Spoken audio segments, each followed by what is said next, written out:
Innal hamdalillah nahmaduhu wa nasta'inuhu wa nastaghfiruh wa na'udzu billahi min shururi anfusina wa min sayyiati a'malina. May yahdihillahu fala mudhillalah wa may yudlil fala hadiyalah. Asyhadu an la ilaha illallah wahdahu la syarikalah wa asyhadu anna Muhammadan abduhu wa rasuluh. Allahumma sholli ala sayyidina Muhammad wa ala ali sayyidina Muhammad kama shallaita ala sayyidina Ibrahim wa ala ali sayyidina Ibrahim fil alamina innaka Hamidum Majid. Qala Allahu ta'ala fi kitabihil karim, a'udzu billahi minasy syaithanir rajim. Bismillahirrahmanirrahim. Ya ayyuhalladzina amanu taqullaha haqqa tuqatih wa la tamutunna illa wa antum muslimun. Jamaah salat Jumat rahimakumullah. Alhamdulillah, kita patut bersyukur sekaligus kita harus bertakwa kepada Allah Subhanahu wa taala karena pada hari ini kita dapat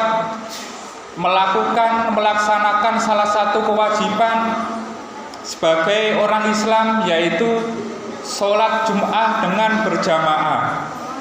Mudah-mudahan apa yang kita kerjakan ini mendapatkan balasan dari Allah Subhanahu wa taala. Sholawat dan salam mudah-mudahan selalu tercurah kepada junjungan Nabi kita, Nabi Muhammad sallallahu alaihi wasallam, para sahabat dan orang-orang yang istiqomah di jalannya. Mudah-mudahan kita semuanya tergolong orang-orang yang istiqomah. Jamaah Jumat rahimakumullah. Dalam khutbah pada kali ini saya ingin menyampaikan tentang masalah ibadah sosial. Jadi ibadah itu tidak hanya melaksanakan sholat saja, tapi ada yang bernama ibadah sosial, berhubungan dengan sesama manusia. Hidup ini adalah peluang, kesempatan dan pilihan. Sehingga mari kita semuanya sebagai hamba Allah Subhanahu wa taala memanfaatkan peluang yang sudah terbuka di depan kita, tidak lain adalah untuk berbuat baik. Memilih yang terbaik bagi kebermanfaatan diri, keluarga dan masyarakat sekitar. Jamaah Jumat rahimakumullah. Dan tentu menjadikan hidup ini sebagai lahan ibadah, baik secara ritual maupun secara sosial. Ibadah ritual diantaranya adalah sholat 5 waktu, puasa wajib dalam bulan Ramadan, dan puasa-puasa sunnah. Termasuk juga adalah membaca Al-Quran. Itu adalah ibadah yang bersifat ritual. Kalau ibadah sosial itu adalah ibadah yang terkait dengan kehidupan kita di dalam bermasyarakat. Dan ibadah sosial ini atau ibadah bermasyarakat ini kadang sering kita kesampaikan karena dianggap sebagai kehidupan murni yang tidak ada sangkut pautnya terhadap kehidupan akhirat. Padahal sebenarnya tidak ada aktivitas kehidupan apapun yang disebut dengan duniawi secara murni. Bahkan Contoh kecil saja, ketika kita ke kamar kecil itu juga bisa bernilai ibadah, tergantung sikap dan cara kita. Yaitu kalau mau ke kamar kecil harus membaca doa terlebih dahulu. Allahumma inni a'udzubika minal khubusi wal khaba'ith, dengan kaki kiri. Nah, itu termasuk ibadah. Kemudian setelah keluar jangan lupa dengan kaki kanan dengan mengucapkan ghufronaka. Itu termasuk ibadah sosial yang akan bernilai ibadah. Jamaah Jum'ah rahimakumullah. Karenanya saya mengajak khususnya pada diri saya sendiri dan juga kepada jamaah sekalian, kita harus berusaha menjadikan totalitas kehidupan ini sebagai lahan ibadah. Baik ibadah dalam perspektif sosial kemasyarakatan. Kita bekerja, kita bermuamalah dan bertegur sapa itu adalah ibadah. Sehingga muatan hidup ini jangan sampai kita gunakan untuk bermaksiat kepada Allah Subhanahu wa taala. Rasulullah bersabda dalam riwayat Tirmidzi, senyummu terhadap wajah saudaramu adalah sedekah. Jadi tersenyum ini berpahala dan menjadi sedekah jika kita ikhlas karena Allah Subhanahu wa taala. Maka kita harus berusaha untuk selalu menasihati diri kita setiap hari, yaitu setiap mau melakukan aktivitas kebaikan apapun dengan membaca basmalah atau ingat kepada Allah Subhanahu wa taala. Berniat selalu aktivitas kita untuk ibadah kepadanya. Dan tidak kalah pentingnya adalah perspektif sosial kemasyarakatan. Justru ibadah sosial ini lebih besar pahalanya, karena cenderung ibadah sosial ini efek jariahnya berlipat-lipat. Katakanlah saya sekarang melakukan suatu kebaikan untuk masyarakat, misalnya membersihkan selokan di jalan umum, dan yang merasakan manfaatnya adalah banyak orang.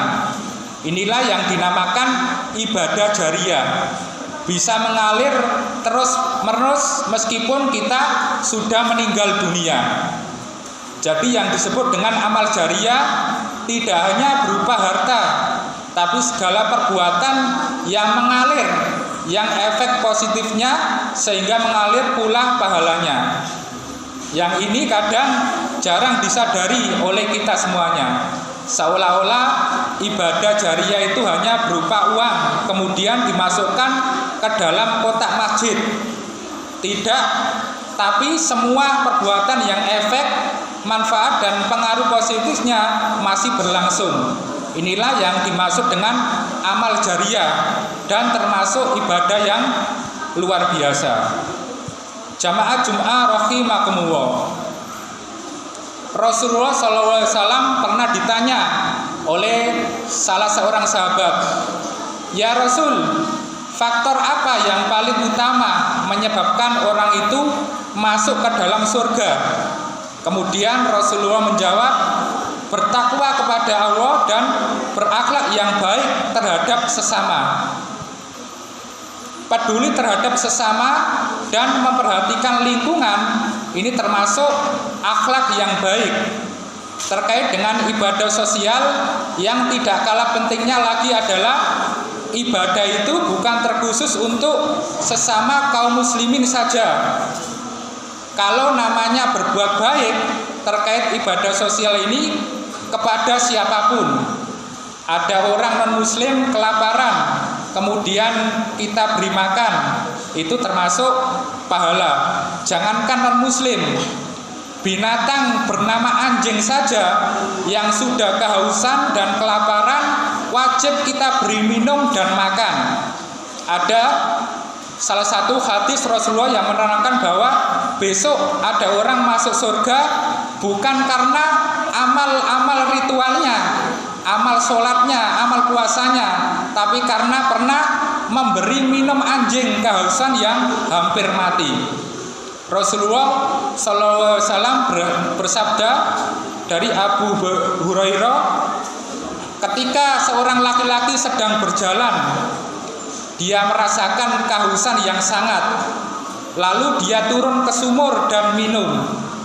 Ketika dia keluar, ternyata ada seekor anjing yang sedang menjulurkan lidahnya menjilati tanah basah karena kehausan. Dia berkata, anjing ini kehausan seperti diriku. Maka dia mengisi sepatunya dan memegangnya dengan mulutnya. Kemudian dia naik dan memberi minum anjing itu. Allah berterima kasih kepadanya dan mengampuninya. Para sahabat bertanya, ya Rasulullah, apakah kita bisa meraih pahala dari binatang? Beliau menjawab, setiap memberi minum pada hewan akan mendapatkan ganjaran. Hadis riwayat Bukhari dan Muslim.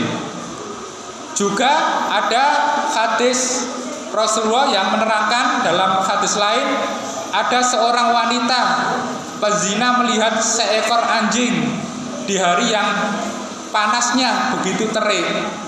Anjing itu mengelilingi sumur tersebut sambil menjulurkan lidahnya karena kehausan. Lalu wanita ini melepas sepatunya, lalu menimba air dengannya. Ia pun diampuni karena amalannya tersebut. Hadis riwayat Muslim. Jadi kalau kita lihat dua hadis tadi, bahwa ibadah sosial itu untuk semua makhluk yang ada di bumi ini dan bersifat umum, karena memang Islam adalah rahmatan lil alamin. Fastaghfiruhu innahu huwal ghafurur rahim.